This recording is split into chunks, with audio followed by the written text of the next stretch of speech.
Deep breath for me, let's go. Come on, sweetheart, let's go. Okay, first dose, 14. That's better, sweetheart.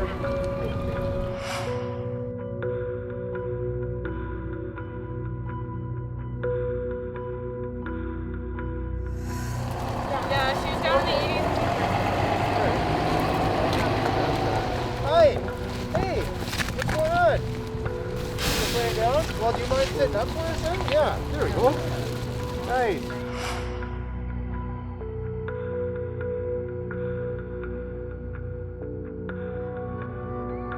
We knew there was a lot of overdoses happening, and it really worried us that there was nobody able to be out there. So we just saw the need, and we just put boots on ground. We pack our backpacks. We walk through the community. We give out safer use supplies, so that's clean needles, pipes, tin foil, that kind of thing. We also give out naloxone. We reverse overdoses. We do basic wound care, snacks, and then just pointing people in the right direction for services, and building a relationship with people, having conversations with people, bringing back some humanity. You know, hearing community members' stories, that's a huge part. Just, yeah, letting them be people and be respected. Take care of yourself, okay? We saw an extreme need last summer and thought that using our combined skills, our knowledge and our lived experiences in a way that was mobile and could really meet people where they're at, not just in terms of substance use or houselessness, but also in terms of literally where they're at environmentally. These people are the ones who really feel that stigma, I think. Boots on ground goes into the places where most people really don't, you know, in the alleys, dumpsters, that kind of thing. People really truly believe that this is an inner city problem, and it's not. It's across the board affecting everybody. 1 minute I can go into the shelter and help someone there, maybe an overdose, and then the next minute I'm going up onto the 12th floor of a penthouse for the same thing. Addictions don't discriminate. Everybody's vulnerable to that.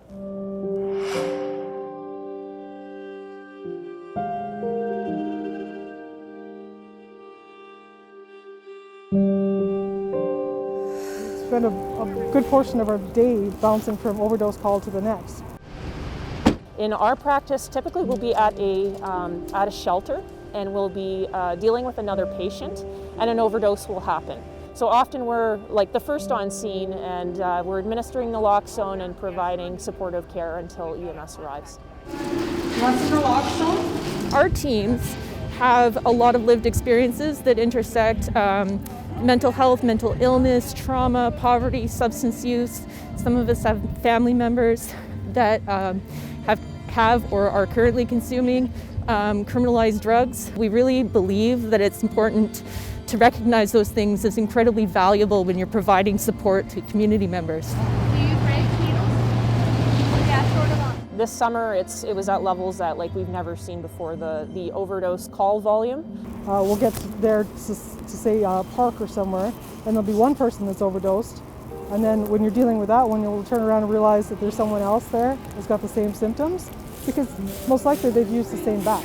It's really, really important, especially with the toxicity of the street drugs right now, to ensure that people are cared for after the drug poisoning is reversed. A good portion of our patients, once we've given them Narcan, they tend to be want nothing to do with us. They're up on their way.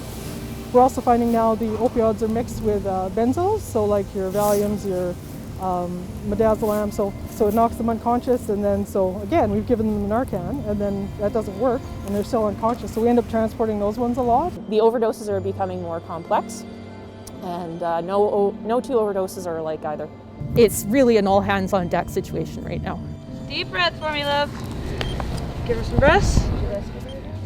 We need so much more help than this system is offering right now. It's gotten to a point now where it's become fairly disheartening, because we feel like we're just kind of part of this cycle where we're not really helping the problem. There's a lot of challenge with service delays, both because of the pandemic, so a lot of places are operating at reduced capacity, with decreased services being offered. And we're also seeing that there's just not enough people to support the amount of people that are in need right now. What is out here now is not working. We need something different. Do you have anywhere to stay tonight? You know, administering naloxone and resuscitating people that are in an overdose and the time and the place is a life-saving effort. But we're just part of this cycle that, you know, we're not really helping the problem, which is the addiction. To see the lack of services available and the need and the hoops that need to be jumped through is absolutely heartbreaking. And of course, to see the amount of overdoses and deaths that just keep piling up and piling up there's no words for it. It gets overwhelming at a time. I'm seeing 5 to 10 overdoses a day sometimes. But knowing that it could have been something that could have been reversed or something that could have been not happened, I mean, when your heart gives out on you, you know, there's a few things we can do, but there's only so much. We've lost so many opportunities to help patients in the community. Because boots on ground, we shouldn't have to be out here cleaning up the mess. We're just out here because the need is out here.